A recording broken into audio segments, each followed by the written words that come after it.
démarrions notre conseil communautaire. Je vous dis bonjour à toutes et à tous. Je ne sais pas, j'avais salué quelques-uns, mais j'ai peut-être pas vu tout le monde. Et je donne la parole à Lionel Giry qui va faire l'appel. Pierre Mallet, Présent. Marie-Christine Lamotte, Jean-Yves Paronneau, Christian Sonnet, Dominique Clavé, Présent. Jeannette Delotré, Frédéric Carrère, Jean-Marie Esquier, représenté par Blanche Dufault, Guy Sibu, Présent. Jean-Paul Alire, Présent. Jean-Pierre Allais, Présent. Claude Coumat, Présent. Catherine Demaine, Geneviève Dariussec, Hervé Bayard absent, pouvoir à Marie-Christine Bourdieu, Muriel Croze, Bertrand Tortigue, Présent. Marie-Christine Bourdieu, Charles Daillot, Présent. Chantal Davidson, Farid Deba, Présent. Eliane Darteron, Antoine Vigneault-Tuquet, Présent. Catherine Piquet, Jean-Paul Gantier, Présent. Catherine Dupouille-Entrepol, Elle arrive. Gilles Chauvin absent, pouvoir à Chantal Blancheneau, Présent. Chantal Couturier, Bruno Rouffia, Présent. Chantal Blancheneau, Présente.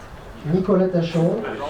Stéphanie Chédad, absent, pouvoir à Catherine Piquet, Thierry Socodiabert, absent, pouvoir à Jean-Paul Gantier, Pascal Horry, Présente.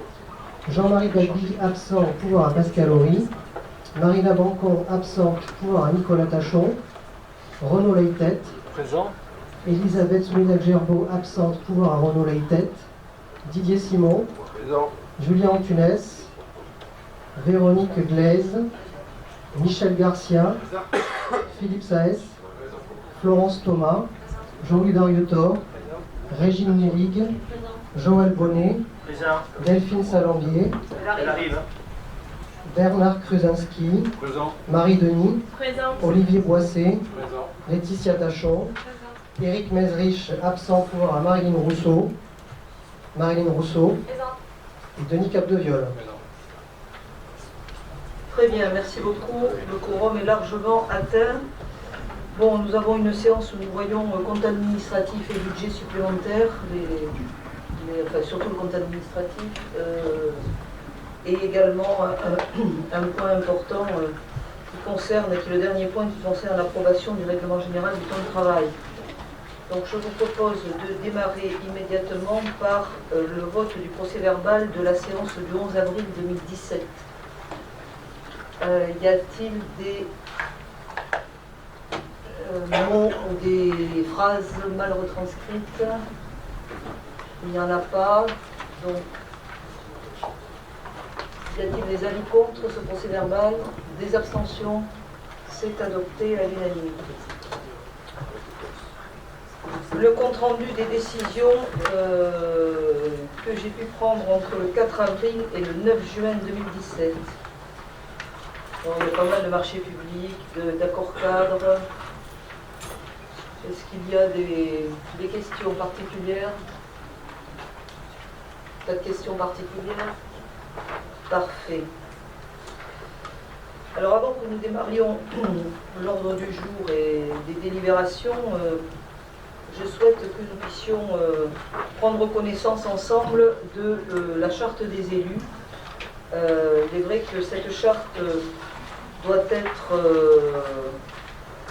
être lue au niveau de nos assemblées.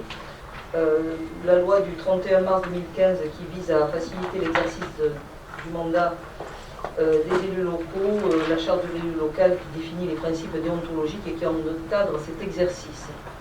Donc je vais faire la lecture tout simplement. Il n'y a pas de délibération bien sûr, hein, c'est juste une portée à connaissance.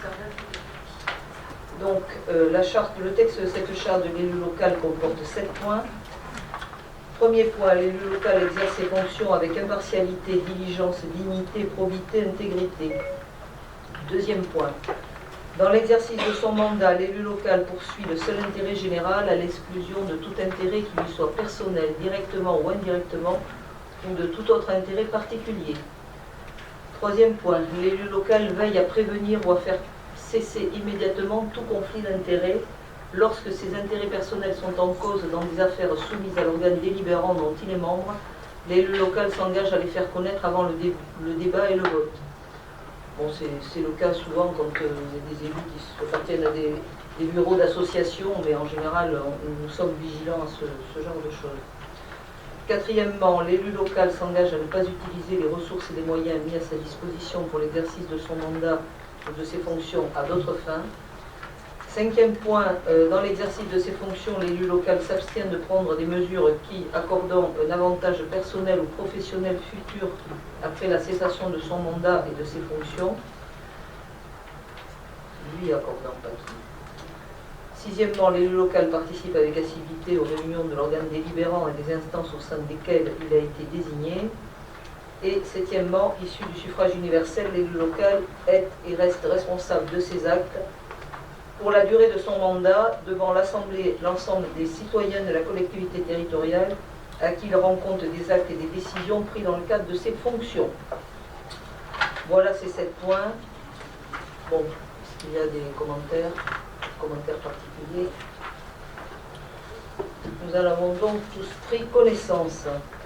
Je vous propose de passer à la première délibération qui concerne un avis de notre agglomération sur le projet de SCOT de la Haute-Lande. Est-ce que Pierre Mallet veut nous en dire un mot?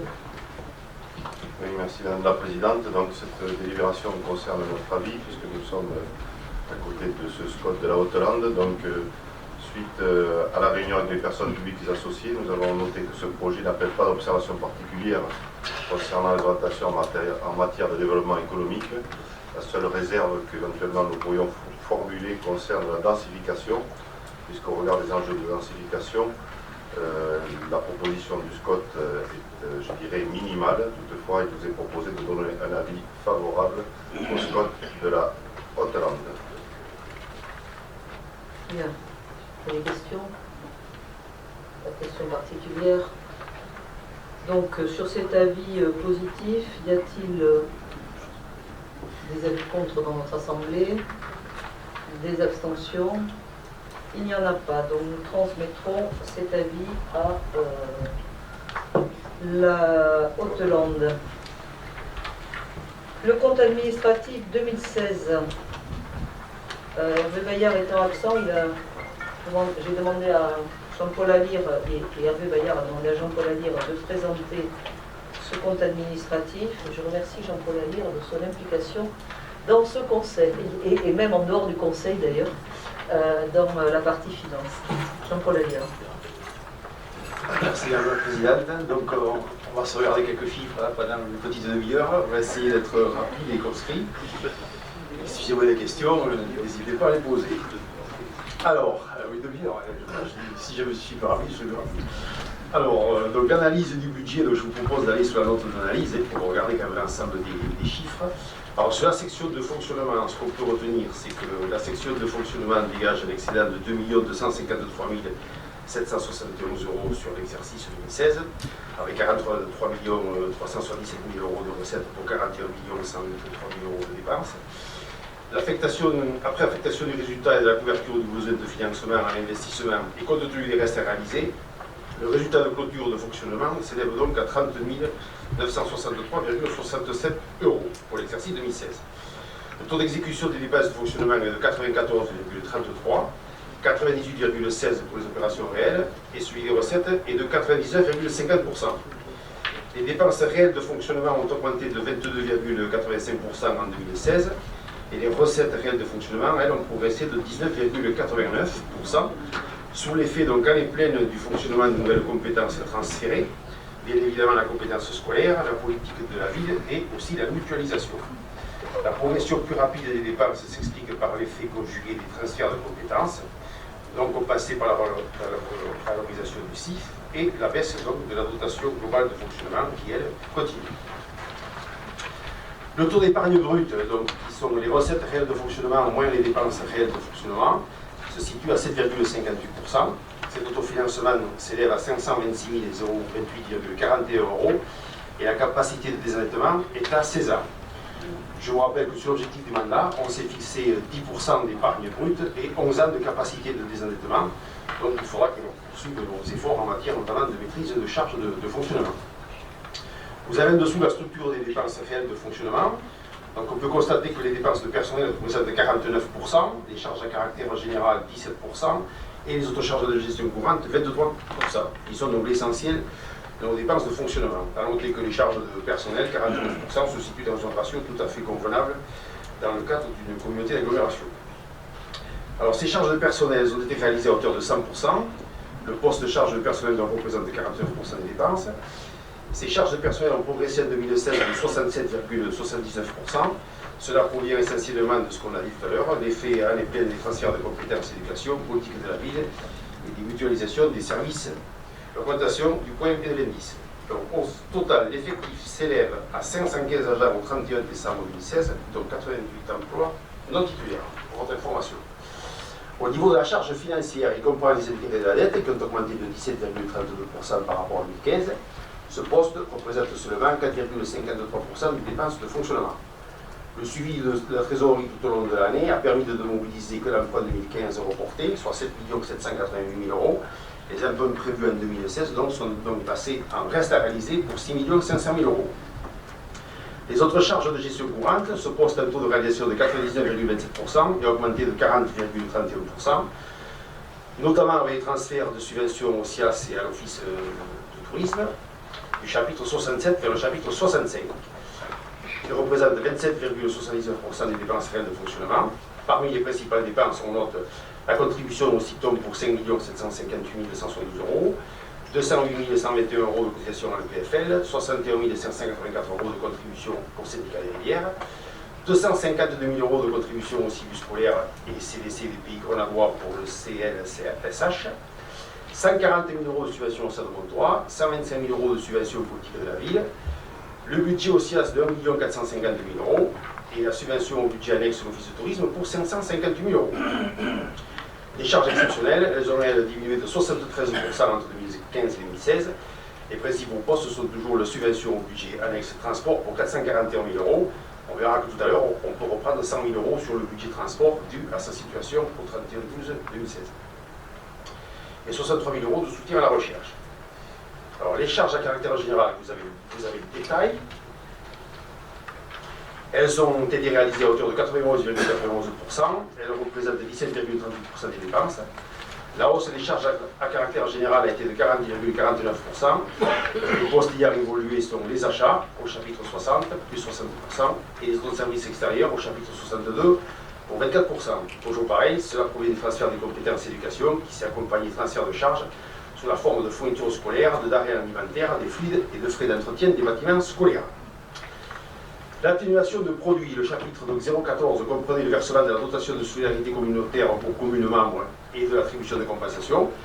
Les transferts des charges qui ont accompagné le transfert des compétences ont été neutralisés en année pleine par la suppression des attributions de compensation versées aux communes, ceci notamment aussi au niveau de la prise en charge de la compétence scolaire. Ce chapitre a donc diminué de 64,72% et ne représente plus que 4,74%.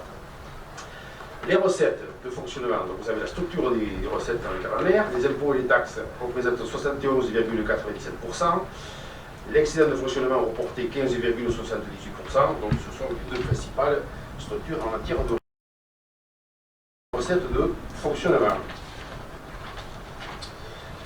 87% de nos ressources de fonctionnement sont constituées du produit des impôts directs et indirects et des participations de l'État, 92% en 2015.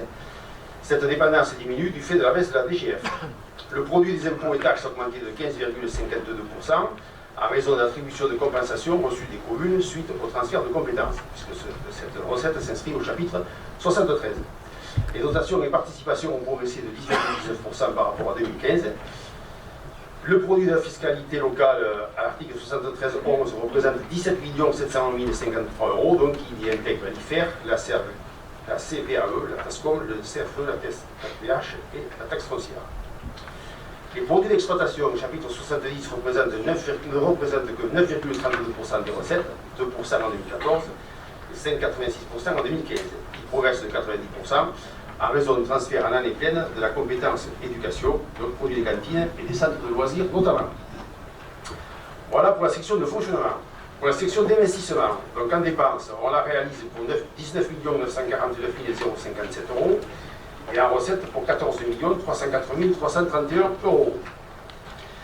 Le taux de réalisation des dépenses d'équipement est de 51,34%. Elles atteignent 8 millions pour 142 € par habitant en moyenne. Les taux d'équipement, dépenses d'équipement sur recettes réelles de fonctionnement s'élèvent à 18,94%. En 2016, le financement est assuré par 21% d'épargne, 18% de subventions et 61% d'emprunt. La section se présente donc déficitaire de 2 222 807,50 € à reste à réaliser, y compris avant affectation. La section atteint l'équilibre après l'affectation. Donc vous avez là aussi les différentes structures des dépenses d'équipement. Donc 32% pour l'aménagement, 23% pour le scolaire et 22% pour le développement du territoire. Ce sont les trois grandes familles aussi sur les dépenses d'équipement. Alors ces dépenses d'équipement concernant le développement et l'attractivité du territoire ont représenté donc 1,8 million d'euros, soit 22% de dépenses. Cela a concerné notamment la fin des travaux du pôle d'échange multimodal pour 861 572 €, la dépense pour la voie nord et les acquisitions pour 188 000 €, les dépenses d'études et d'aménagement pour le parc national urbain 398 690 €, la participation aux travaux des berges dans le cadre du programme Rivière dans la ville pour 300 000 €. 32% des dépenses d'équipement ont concerné l'aménagement et les services urbains. Donc le programme de voirie pour 2,4 millions et les travaux liés à la politique globale des déplacements pour 20 000 €. Les dépenses d'équipement concernant les services généraux ont représenté 600 000 €, soit 7,94% des dépenses, avec notamment des dépenses d'équipement de mobilier, de matériel roulant et de matériel de voirie et informatique pour 260 000 € et les fonds de concours aux communes pour 371 680 €.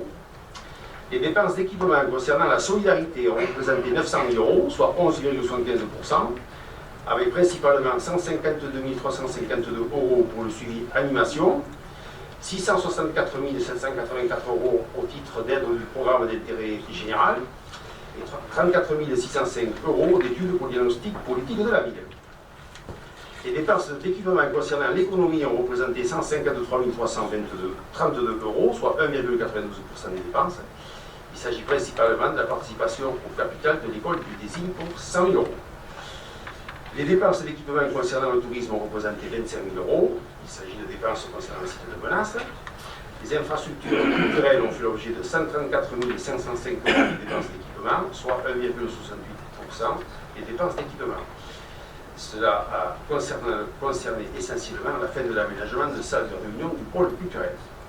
Enfin, les dépenses scolaires, suite au transfert des compétences, ont représenté 22,54% des dépenses d'équipement, soit 1 803 613 €. 1 543 000 € ont concerné la poursuite des travaux du groupe scolaire à Saint-Médard et 260 000 € des travaux d'aménagement des écoles.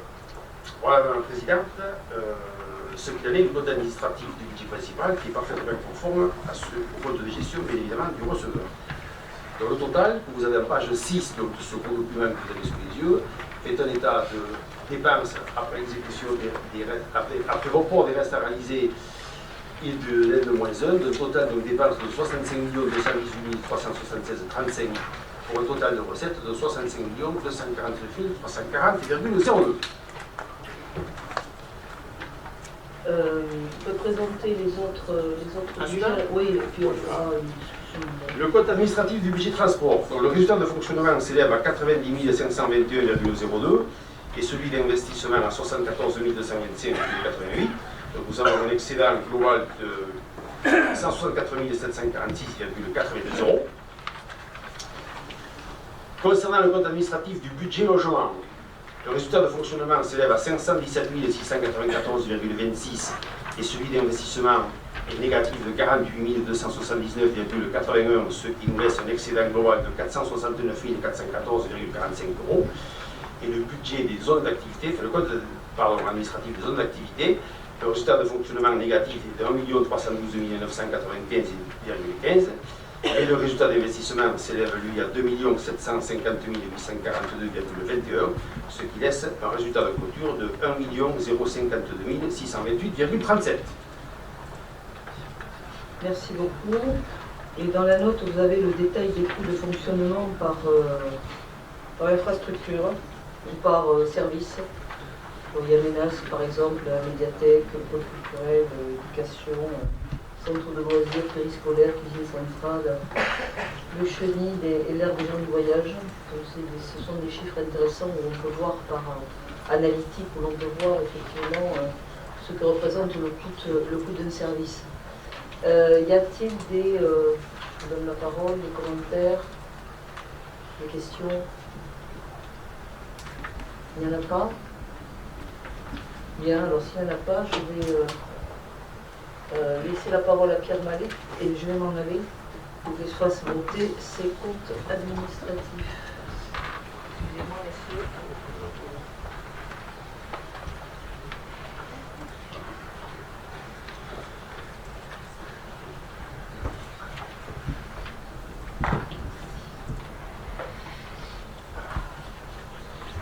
Bien, si vous le voulez bien, donc nous allons voter les 4 budgets qui nous ont été présentés. Nous allons commencer d'abord par le vote administratif. Le budget principal, y a-t-il des votes contre? Votons contre pour être en cohérence avec notre vote sur le budget. Pour le budget principal, pour le budget principal. Combien de votes contre? Et j'ai une procuration, c'est de Mme Soulignac. 5 votes contre. Y a-t-il des abstentions? Bien, ce budget donc adopté à la majorité. Concernant le budget transport, y a-t-il des votes contre? Y a-t-il des abstentions? Bien, ce budget est donc adopté à l'unanimité. Le budget zone d'activité, y a-t-il des votes contre? Des abstentions? Ce budget est donc adopté à l'unanimité. Et enfin, le budget logements sociaux, y a-t-il des votes contre? Y a-t-il des abstentions? Ce budget est aussi adopté à l'unanimité. Je vous remercie au nom de la présidente. Et on va peut-être lui dire de revenir. Je ne sais pas, et qu'on peut aller la chercher.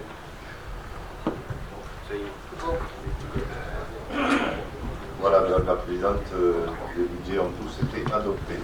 Donc, je vous repasse la parole pour l'affectation des résultats du code de gestion.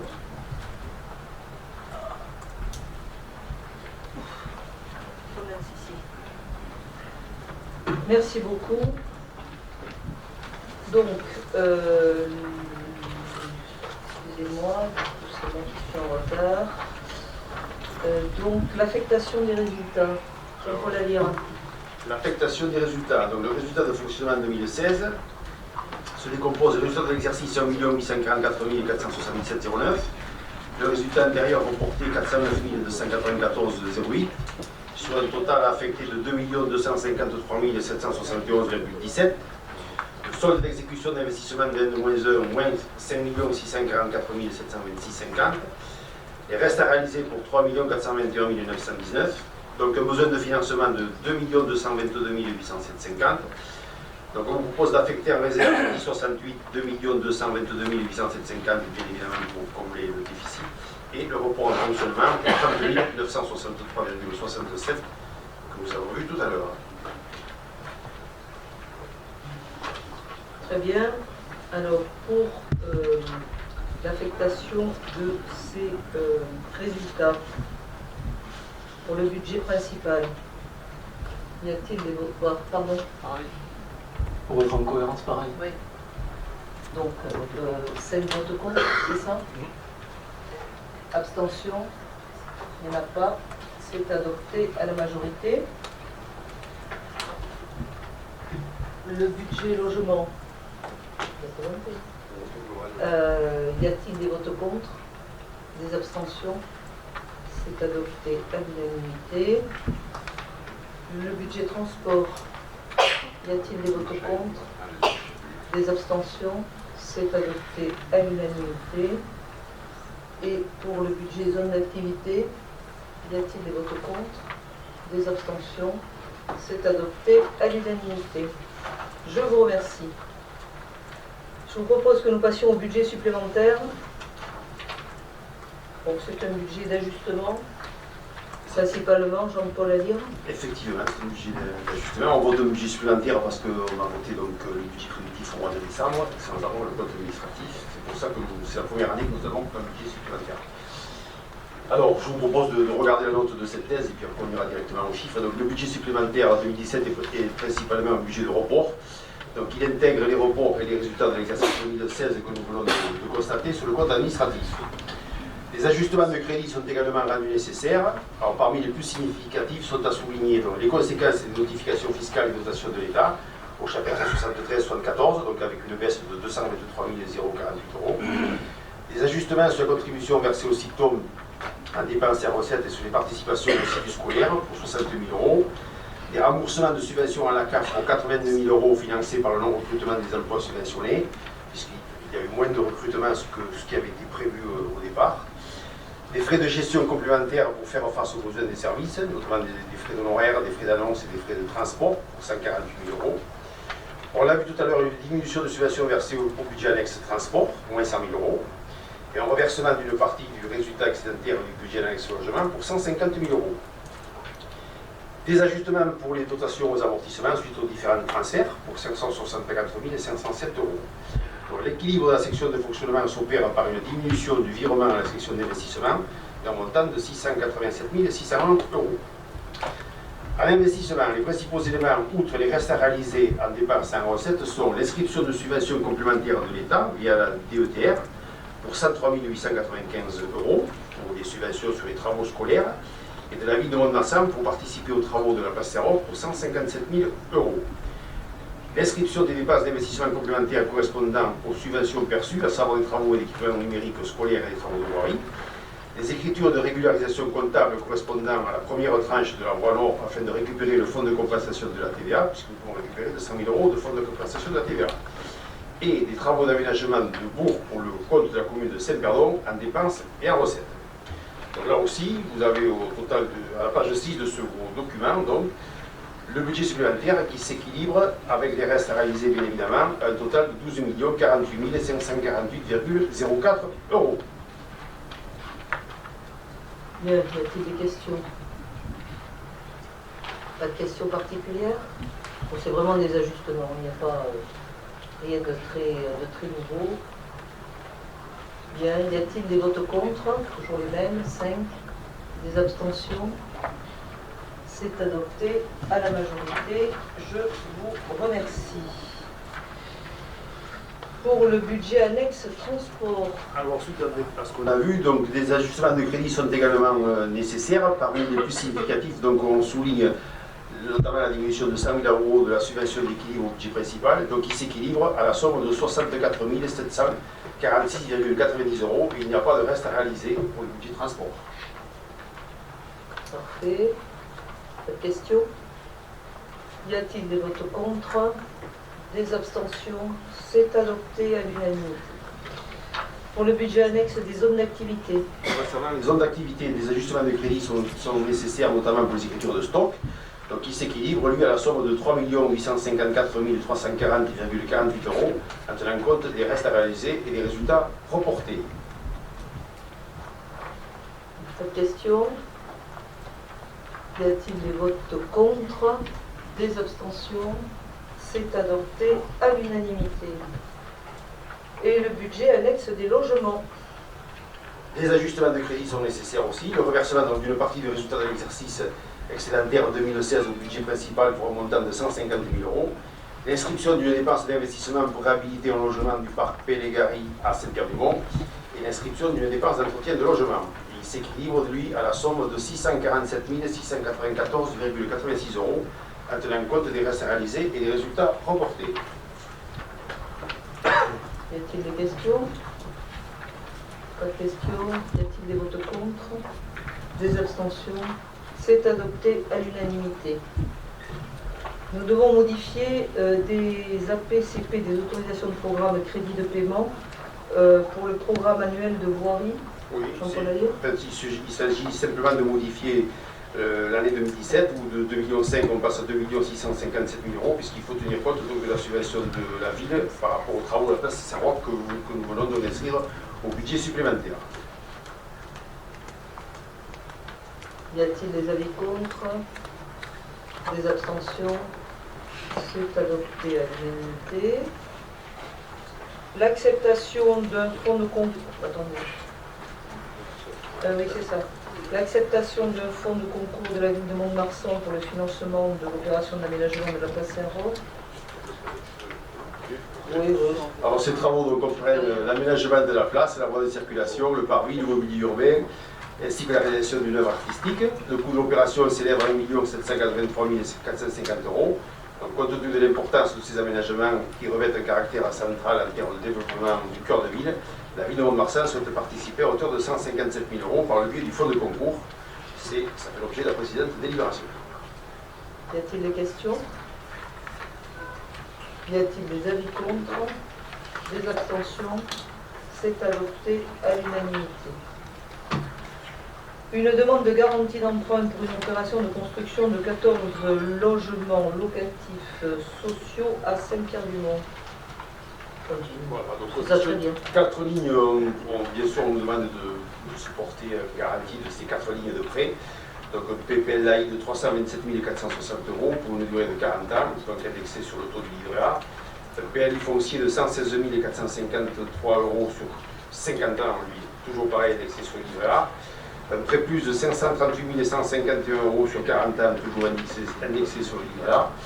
Et enfin, un dernier, un PLU foncier de 221 751 € sur une durée totale de 50 ans, lui aussi indexé sur le livret A.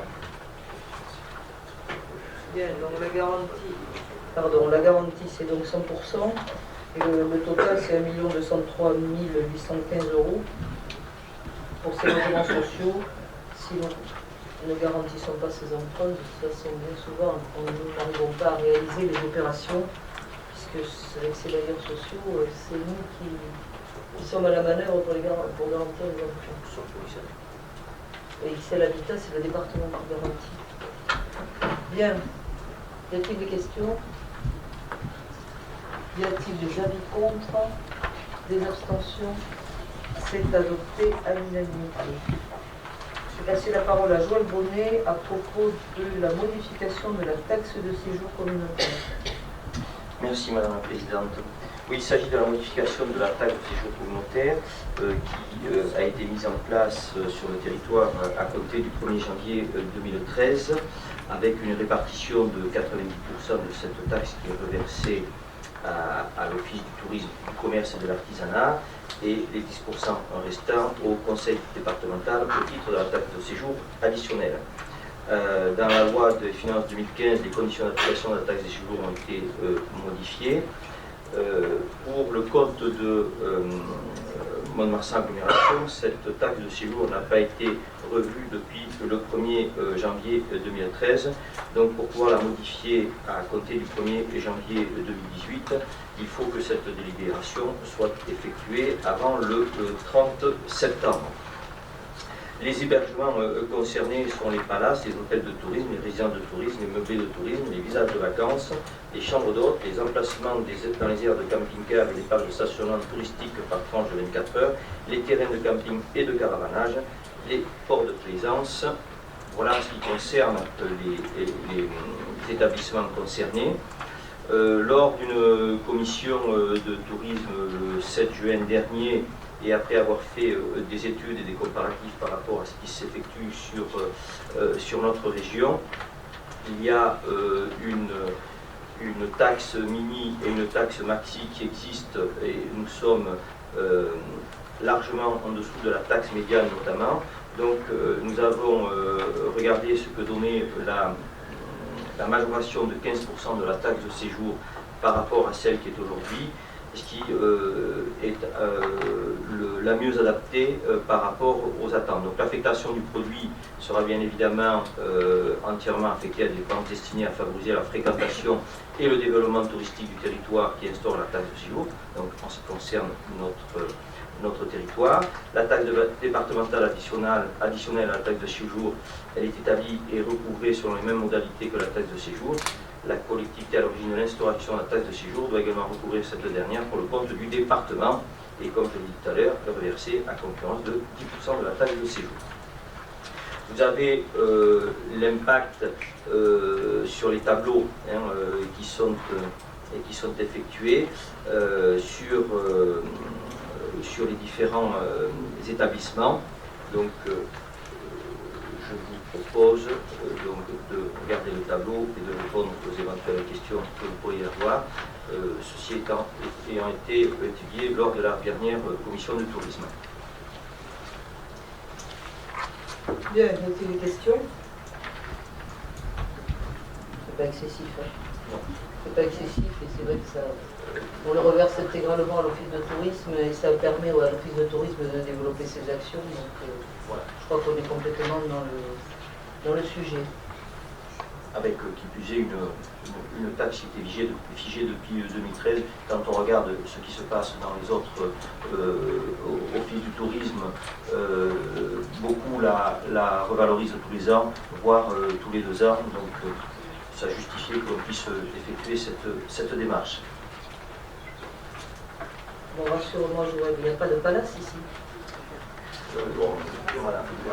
Pas encore. Très bien. Donc, bon, personne ne paiera 2,30 €, quoi. Je veux dire, la moyenne, ce sera 95 centimes, ou 65 et 95 centimes d'euros, c'est ça? Voilà. Bien. Y a-t-il des avis contre? Des abstentions? C'est adopté à l'unanimité. Nous devons... Il y a une délibération concernant l'exonération d'un logement d'urgence à la taxe foncière sur le bâti. Bon, il s'agit d'un logement qui est situé 16 rue du Ballet dans Mont-de-Marsan, qui a pour usage essentiellement de permettre de reloger des personnes qui sont en difficulté, hein, soit un incendie, voilà, dans un événement grave qui peut arriver, et donc j'ai demandé au niveau j'ai demandé d'être exonéré de la taxe foncière sur cette propriété, puisque sont exonérés de ces taxes foncières les immeubles nationaux, régionaux, immeubles départementaux et tout immeuble qui est affecté à un service public ou d'utilité générale et non productif de revenus, ce qui est le cas de ce genre d'habitation. Vous avez des questions là-dessus? Y a-t-il des avis contre? Des abstentions? C'est adopté à l'unanimité. Nous allons passer à plusieurs délibérations concernant la politique de la ville. Notamment, d'abord, une convention d'abattement sur la taxe foncière sur les propriétés bâties dans les quartiers politiques de la ville. Marielle Croze.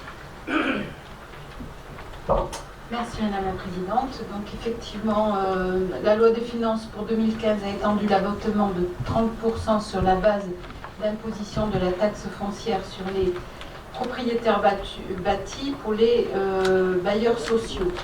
En contrepartie de cet avantage fiscal, les bailleurs sociaux s'engagent à mettre en place des actions qui contribuent à la tranquillité publique, à l'entretien et à la maintenance du patrimoine, ainsi que l'amélioration du cadre de vie et la participation des locataires.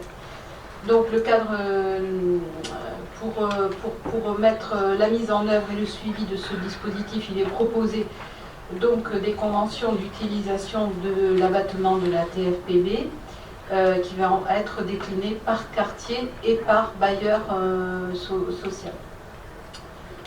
Ces conventions donc d'utilisation et d'abattement de la taxe foncière vont concerner pour notre territoire 2 quartiers, le quartier du Pays Droite étendu à Hélène Boucher pour Mont-de-Marsan et le quartier de la Mousteille pour Saint-Pierre-du-Mont. Donc la mise en place de ces actions sera suivie évidemment tout au long de ces conventions et pourront faire l'objet de modifications en cours de contrat. Donc je vous ai proposé là le projet de la convention qui concerne la résidence Hélène Boucher. Voilà, mais il doit y avoir d'autres conventions pour les autres sites, évidemment, hein, qui sont attendus. Très bien, merci. Y a-t-il des questions sur ce sujet? Pas de questions? Y a-t-il des avis contre? Des abstentions? C'est adopté à l'unanimité. La troisième programmation de l'appel à projet du contrat de ville, avec donc la liste des subventions de projets pour l'année 2017. Oui, alors cela devient habituel maintenant, puisque nous sommes sur la troisième année où nous devons vous proposer donc cet appel à projet dans le cadre d'une politique, de la politique contractualisée dans les quartiers prioritaires, qui mobilise l'ensemble des politiques de droit commun, les services publics et des moyens donc d'intervention spécifiques. Et qui se décline donc dans les deux quartiers prioritaires qui sont le Bayreuth étendu, au Goyardé et Hélène Boucher, et le quartier Mont-de-Marsan et le quartier d'Anneustey pour Saint-Pierre-du-Mont. Donc c'est effectivement un appel à projet comme les autres années, qui a été fait en début d'année et qui permet donc aux acteurs associatifs du territoire de proposer des actions dans le cadre d'axes de développement économique et social. Et les projets qui ont été retenus donc, doivent être en lien avec les thématiques du contrat de ville. Donc vous en avez le détail. Alors un aspect financier, puisque l'enveloppe donc cette année est identique d'ailleurs à l'année précédente, puisqu'elle représente 290 871 €. Répartis donc pour 160 871 € de la contribution d'État et 130 000 € qui correspond à la contribution de Mont-de-Marsan hors programme de réussite éducative, le PRE, pour lequel on a une subvention également partagée État-agglomération d'un montant d'à peu près 80 000 €, mais on en reparle. Donc les projets qui ont été retenus doivent correspondre à 5 critères qui sont évidemment la cohérence avec le contrat de ville, les partenariats développés avec l'action. Dans ces actions, il est indispensable qu'il y ait cette logique partenariale pour ces actions, le territoire évidemment, la présence ou non de cofinancement, évidemment les projets cofinancés sont retenus, et puis le public touché par l'action. Alors cette année, on a mis un point supplémentaire qui est dans les priorités, puisqu'il y a eu 56 projets déposés et 30 ont été retenus, avec une priorité aussi transversale qui concernait la citoyenneté, la promotion de l'égalité entre hommes et femmes et la lutte contre les discriminations. Donc le pilier prioritaire est celui évidemment de l'insertion, emploi, formation et apprentissage. Nous avons eu 7 actions qui ont été retenues pour un montant de 47 500 €, vous en avez le détail. Pour l'éducation et la parentalité, donc il y a eu 8 actions retenues pour un montant de 41 450 €. Pour le pilier cohésion sociale, prévention, lien social, le bien vivre ensemble et les actions jeunesse, c'est 9 actions qui ont été retenues pour un montant de 31 670. Pour le pilier santé, donc nous avons eu 5 actions retenues pour 6 500 €. Et puis un pilier sur l'accès aux droits et les valeurs républicaines, qui est un nouveau pilier, on peut dire ça comme ça, avec une action pour un montant de 2 880 €. Donc il faut aussi dire que ces aides financières sont aussi proposées avec un accompagnement individuels et collectifs de ces porteurs de projets, hein, pour qu'il y ait une synergie sur ces territoires dans le cadre donc, du programme annuel, puisque c'est un programme annuel.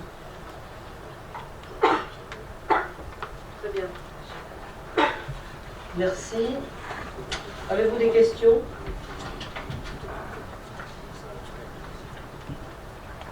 Pas de questions particulières? Y a-t-il des avis contre? Des abstentions? C'est vrai que c'est la troisième année qu'on le vote ici à l'agglomération, depuis que nous avons la compétence. Avant, c'était des compétences communales.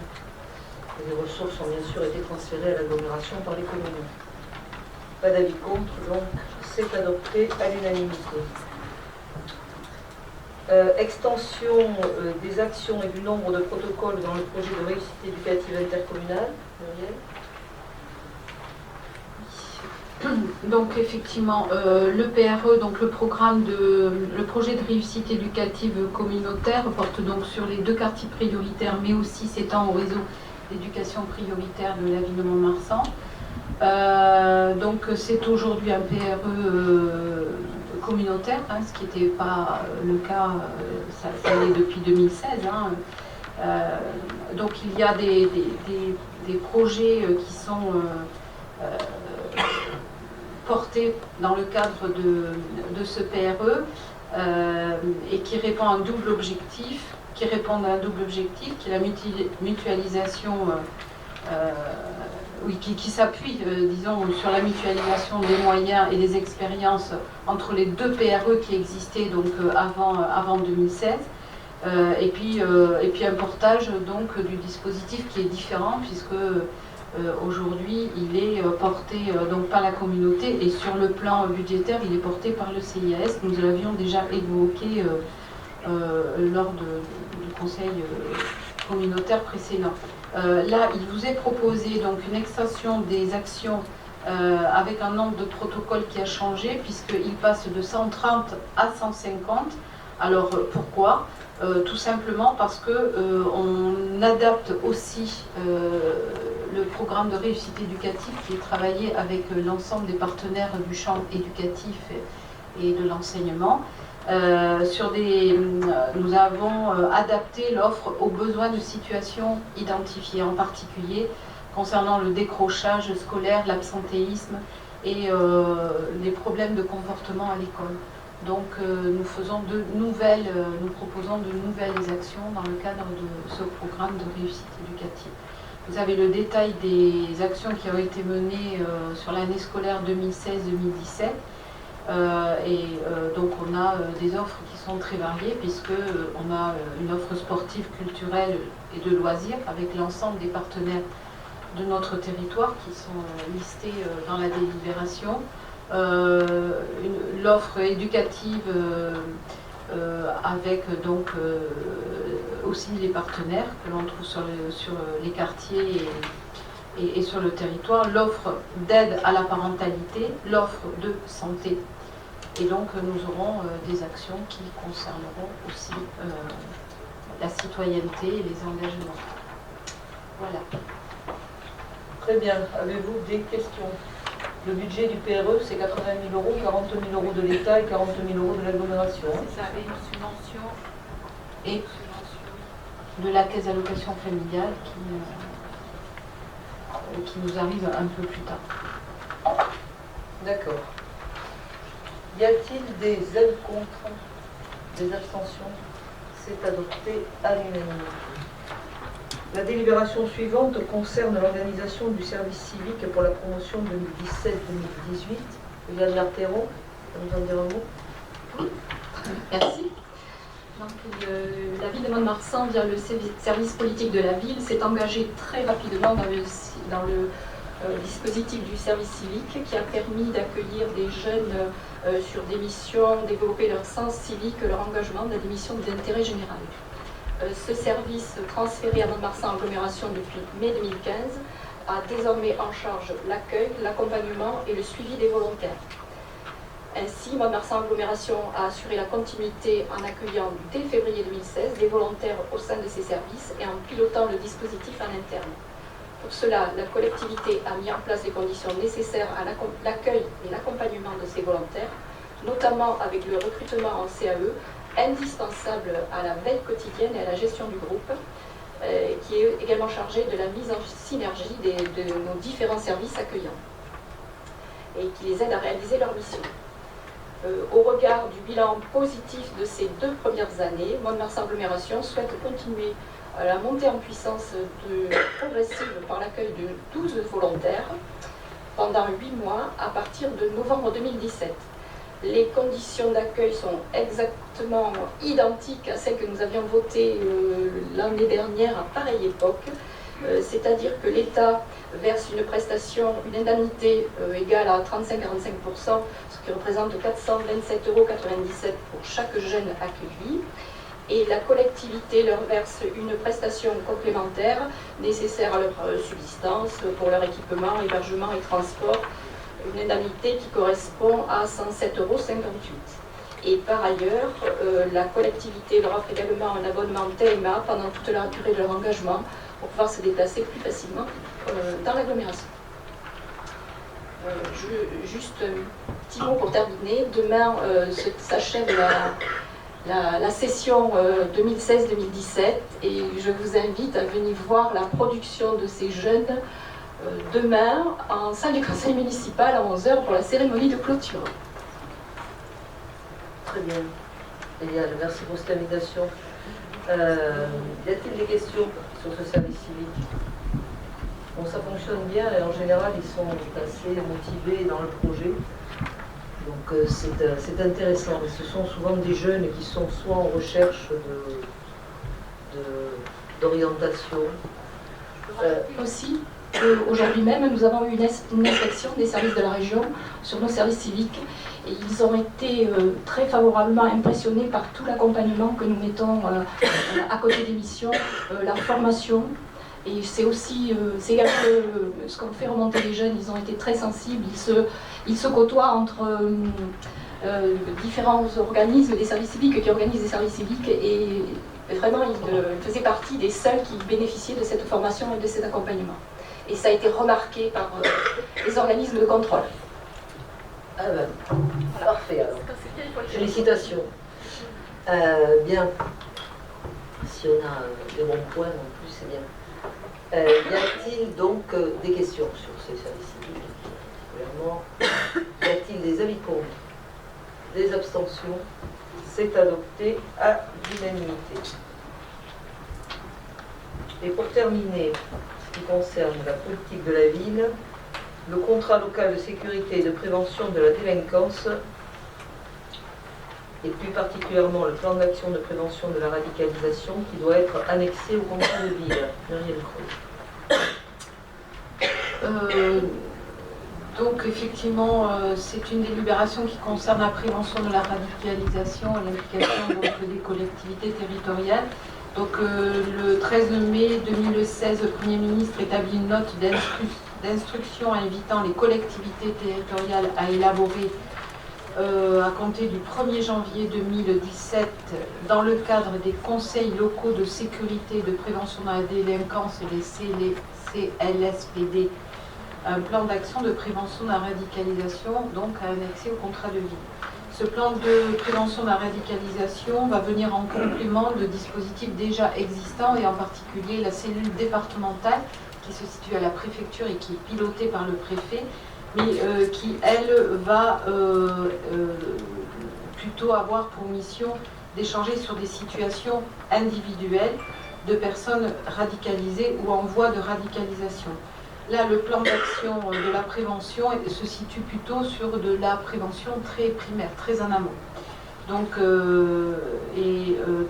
va plutôt se situer sur le repérage des processus de radicalisation, d'installation de situations propices à toute forme de radicalité et notamment en travaillant autour d'actions du lien social. Le plan a vocation de définir un cadre d'action partenariale entre l'État, les collectivités territoriales et les associations qui sont engagées dans les quartiers prioritaires. Donc c'est un groupe opérationnel qui doit commencer par élaborer un diagnostic et puis travailler donc en coordination avec sur des plans d'action. Vous avez effectivement ce plan d'action annexé à la délibération.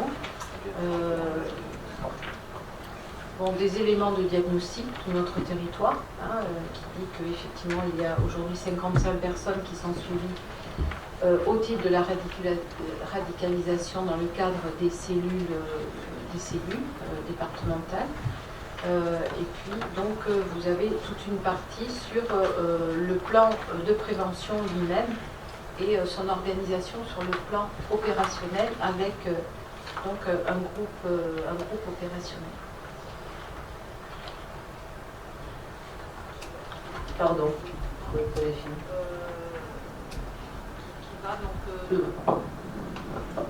L'idée, c'est de former les gens qui sont sur le terrain. Donc il y a un aspect formation qui est très important et un aspect coordination pour que les gens puissent et les professionnels puissent se parler ensemble, y compris les conseils citoyens qui sont aussi impliqués évidemment dans cette démarche.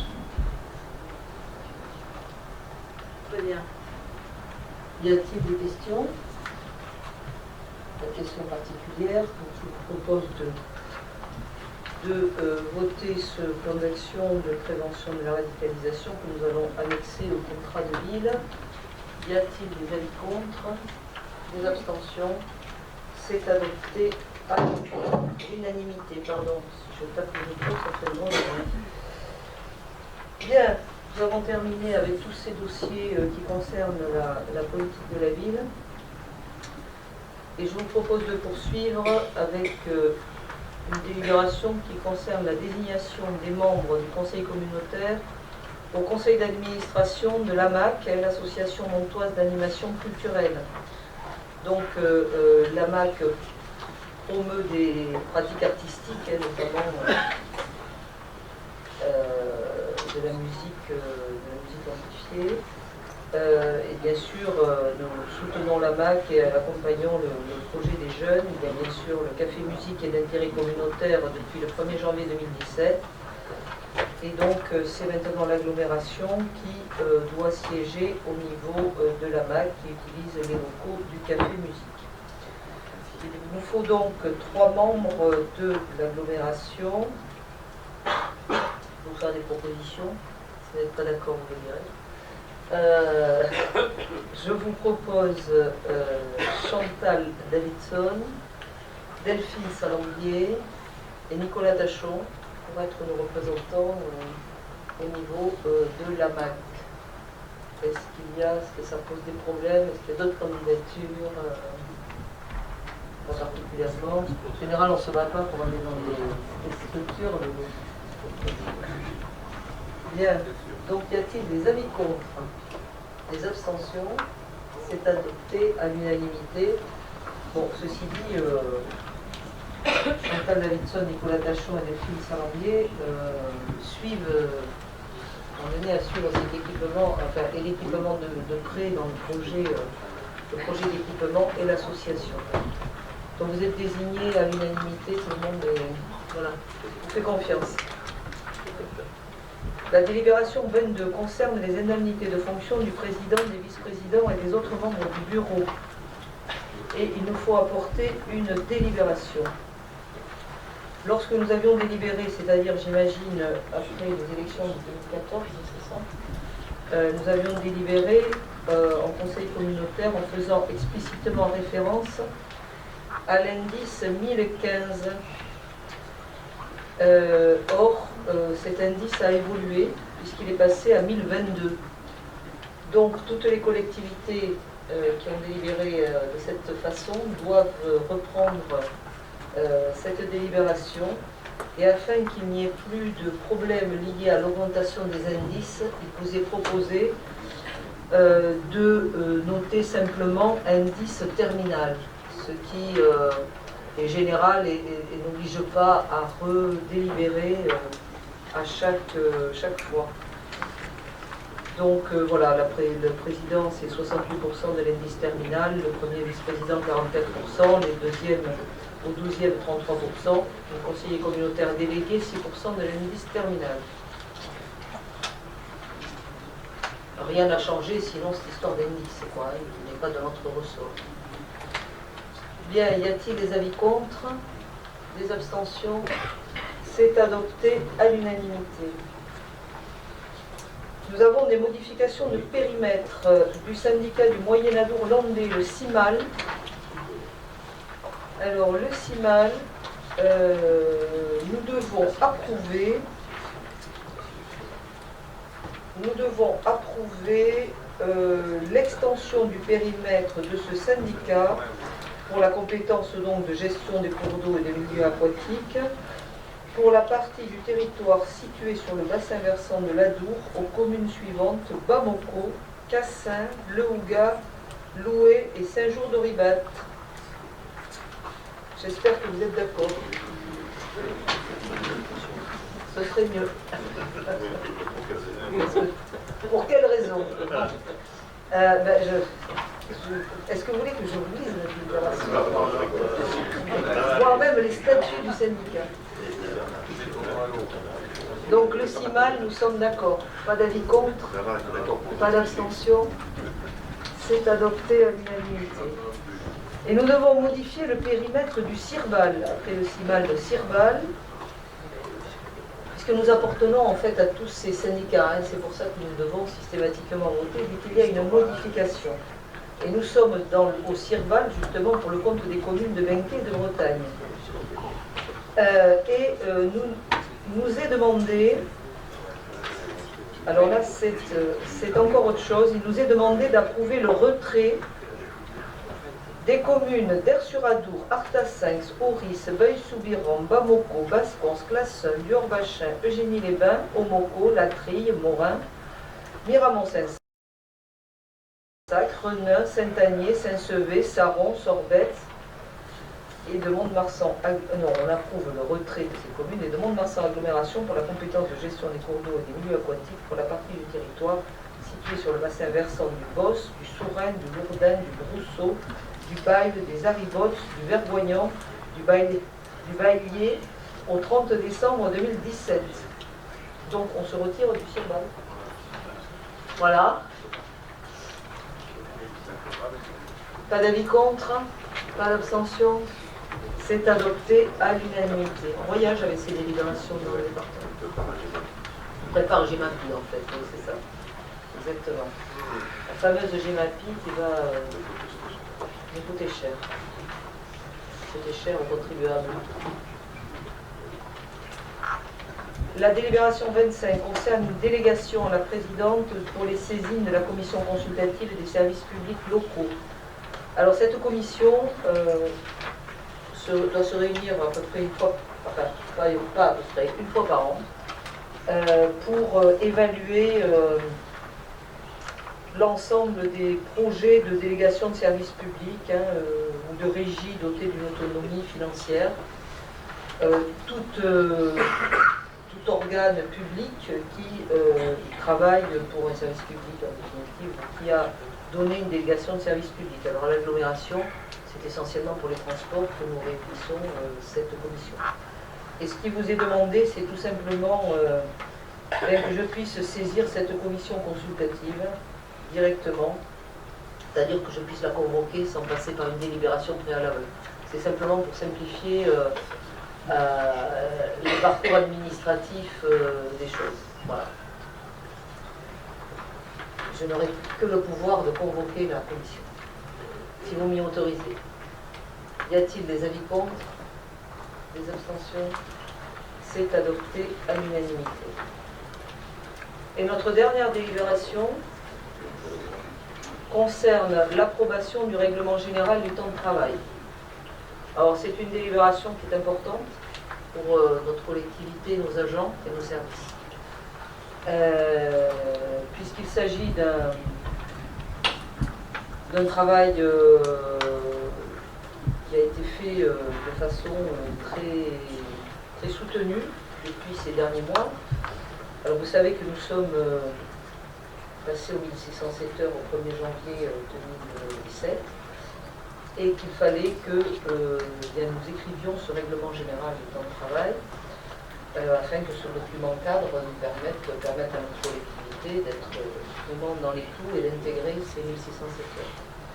Ce que j'ai souhaité en dehors des 1607 heures, c'est que l'on puisse travailler service par service avec tous les agents des services concernés à améliorer peut-être la façon,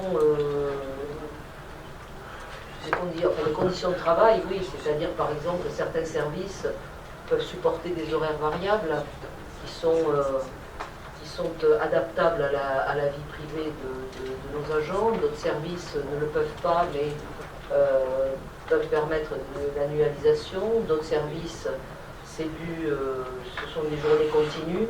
Donc tout ça, il fallait l'écrire. Il fallait que tout cela soit bien cadré, ce qui a été fait avec donc tous les services au cours d'un travail important réalisé par Jean-Marc Théat et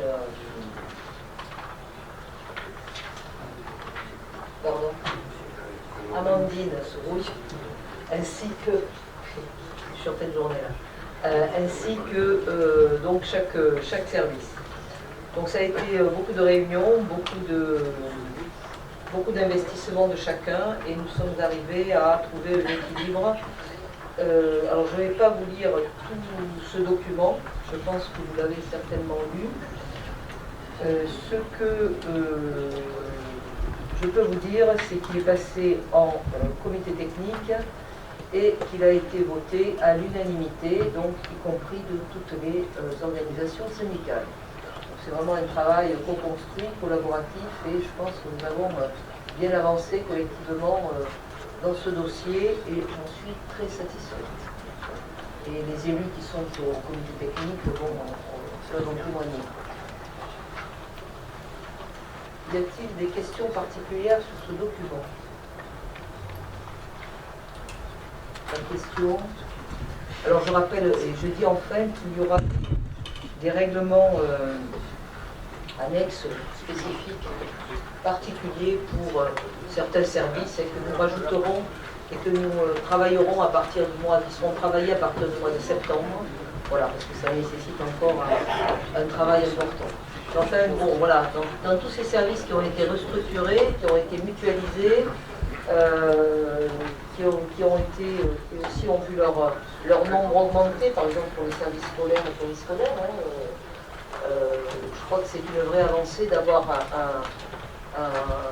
un règlement de cadre qui en plus génère de l'équité au niveau de nos collectivités, puisque le même sera voté au niveau de la ville de Mont-de-Marsan, le même au niveau du CIAS et le même au niveau du CCAS, sachant qu'il y a des dispositions particulières pour le CIAS et le CCAS, puisque il y avait des suggestions spéciales possibles pour les services sociaux qui travaillent notamment la nuit, les week-ends, enfin tout ça a été travaillé avec le service. Mais bon, ce document cadre, il sera voté dans ces 4 entités de façon identique. S'il n'y a pas de questions, je vous propose de le voter. Y a-t-il des votes contre? Des abstentions? Il est adopté à l'unanimité. Je vous remercie. Y a-t-il des personnes qui auraient des questions? Rien de particulier? Nous avons fini nos délibérations. Très bien. Alors ce conseil communautaire est terminé.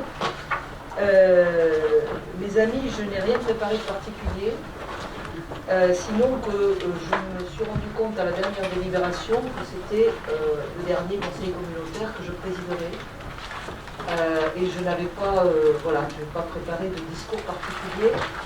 Mais je voulais simplement vous dire que depuis 2009, je crois que beaucoup de choses ont évolué sur ce territoire. Ce n'est pas que grâce à moi, c'est grâce à vous tous, à nous tous, à un bon travail d'équipe, avec une vraie notion d'un territoire plus élargi que chacune de nos communes à tous, des projets importants d'aménagement, des projets importants d'équipement, des projets économiques importants aussi, et certains sont actuellement en démarrage et vont se développer dans les mois qui viennent. Donc je crois une collectivité qui est dynamique, qui subit comme les autres de plein fouet les restrictions budgétaires que nous subissons tous, quel que soit le niveau de la collectivité, restrictions budgétaires qui ont pu nous freiner un petit peu dans ce que nous aurions eu envie de développer, mais qui en fait, les choses se réalisent, mais sur un temps un petit peu plus long. Il faut être un petit peu plus patient, mais nous sommes patients. Dire que j'ai pris à titre personnel beaucoup de plaisir à constituer toutes ces équipes, à travailler avec chacun, que j'ai pris beaucoup de plaisir à essayer d'être un peu le chef d'orchestre de la mise en route de ces projets, que je ne vais pas regretter la fonction parce que je vais faire autre chose, que je resterai conseillère communautaire, donc je ne vais pas m'éloigner des dossiers, ni des préoccupations du territoire, ni des besoins du territoire, que j'essaierai d'être utile, et non seulement j'essaierai, mais je serai utile à ce territoire. Je continuerai à épauler, peut-être à un autre niveau, les dossiers qui vont se présenter ici. Moi je me dis que quand on est élu, il ne faut pas penser qu'on est indispensable et que les choses peuvent continuer sans vous. Donc il faut avoir beaucoup de modestie vis-à-vis de tout ça. Et je pense que c'est ce qui va se passer. Moi je souhaite que les choses se poursuivent dans la continuité du mandat 2014-2020, tranquillement, et que l'on puisse, que vous puissiez, que nous puissions, puisque je serai conseillère communautaire en 2020, dire bien voilà, nous avons réalisé ce que nous avions dit que nous allions réaliser en 2014. Je crois que c'est ça que nous devons aux habitants que nous servons tous quotidiennement. Donc j'avais rien préparé, mais je suis très bavarde. Enfin, je suis quand même un tout petit peu émue, même si je ne me sentais pas indispensable dans cette collectivité. Je veux véritablement vous remercier à tous pour votre amitié, remercier mes vice-présidents et vice-présidentes du travail qu'ils ont effectué, vous tous qui votez les délibérations. Un mot spécial pour Pierre qui est toujours là et on a toujours bien travaillé ensemble. Et puis moi je vous dis au prochain conseil communautaire parce que je serai là avec vous de toute façon. Merci à tous.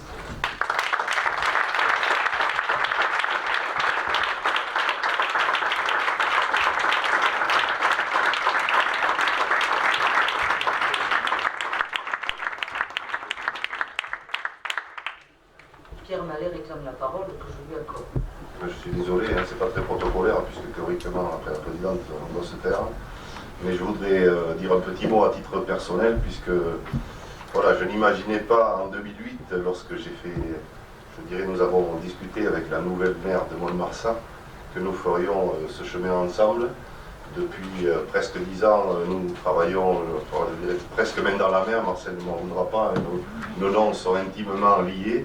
Et d'ailleurs, j'ai taquiné un peu Geneviève en lui disant que si les scores qu'elle a fait à Benké étaient aussi élevés, c'est parce que les gens pensaient que j'étais encore avec Geneviève pour monter à Paris, ce qui n'est pas du tout le cas. Voilà. Enfin, en tout cas, moi je voudrais, au nom de mes collègues, mais à mon nom personnel d'abord et avant tout, vous remercier, Madame la députée, vous remercier pour tout le travail accompli sur cette agglomération, pour avoir tracé une ligne, un chemin. Nous essaierons d'être à la hauteur de ce que vous souhaitez. Je pense qu'aujourd'hui, il y a des élus qui sont, intéressés et intéressants.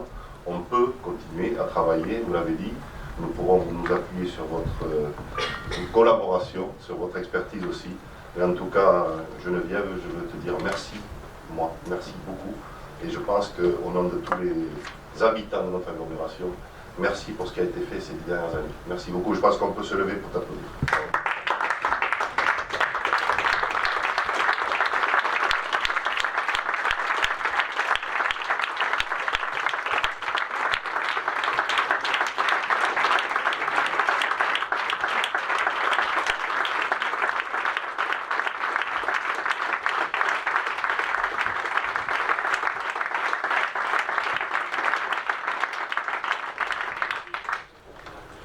Bien, je reprends la parole. Merci à tous. Et puis, comme il fait très chaud et que nous avons un peu soif, je vous propose que nous allions boire un petit verre que je vous offre d'ailleurs avant la collation. Voilà. Et je vous rappelle qu'il y a tout à signer, donc vous échappez pas, même si vous avez très soif. Il y a les documents à signer, les documents budgétaires à signer, comptes administratifs et budget. Et enfin, je vous rappelle que vous avez, il y a quand même un mois de juillet sympathique qui arrive. La Madeleine, le flamenco, la Madeleine, voilà, il va y avoir plein de choses à faire. Allez, on va boire le verre.